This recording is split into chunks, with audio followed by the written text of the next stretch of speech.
International water association আয়োজিত 11 থেকে 15 August ব্যাপী যে ওয়াটার কংগ্রেস এবং এক্সিবিশন অনুষ্ঠিত হচ্ছে তার শেষ দিন আজ আপনারা দেখছেন যে বিপুল সংখ্যক মানুষ সারা পৃথিবী থেকে এখানে জড়ো হয়েছে।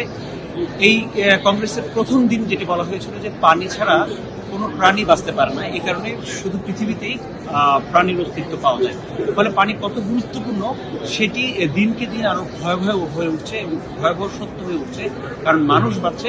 আমরা একদিকে দেখছি ইউরোপে অনেক বেশি বৃষ্টি, অন্যদিকে আফ্রিকার দেশগুলোতে যে খরা বা ক্যালিফোর্নিয়া বা কানাডার সাসকাচুয়ানে যে খরার আলামতগুলো দেখা যায়, এগুলো সবই পানি থেকে তৈরি।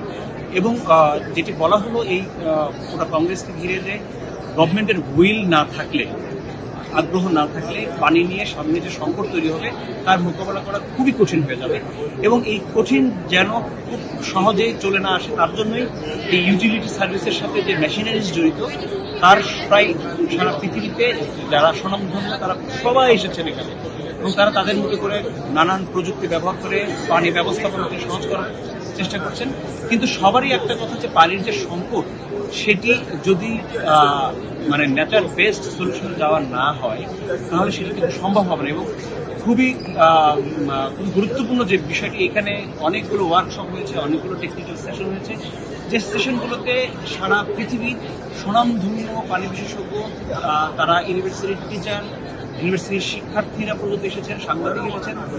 ভবিষ্যতের যে shaping the world with water সেটি কিভাবে গড়ে উঠতে পারে তার খুব গুরুত্বপূর্ণ আলোচনা এই 5 দিন ব্যাপী অনুষ্ঠিত হলো, এবং যেখানে বারবার বলা হয়েছে পানিকে নষ্ট না করার একটি তাগিদ দেওয়া হয়েছে এবং উদ্বেগ প্রকাশ করা হয়েছে এশিয়ার দেশগুলোতে, বিশেষ করে সাউথ এশিয়া এবং বাংলাদেশের যে পরিমাণ পানি অপচয় হয়, তার যে বিপুল পরিমাণ জলরাশি থাকার পরও তাকে যে ভূগর্ভস্থ পানি তুলতে হচ্ছে, এটি একটি বড় সংকটের জায়গা। কারণ আমরা জানি যে বাংলাদেশে প্রায় 20 কোটি মানুষ বাস করে, ঢাকা শহরে বাস করে 2 কোটি মানুষ। সেই মানুষগুলোকে খাবার পানির সংকট যেটির মধ্যে দিয়ে তাদেরকে যেতে হচ্ছে, দিনকে দিন সেই সংকট আরো তীব্র হচ্ছে।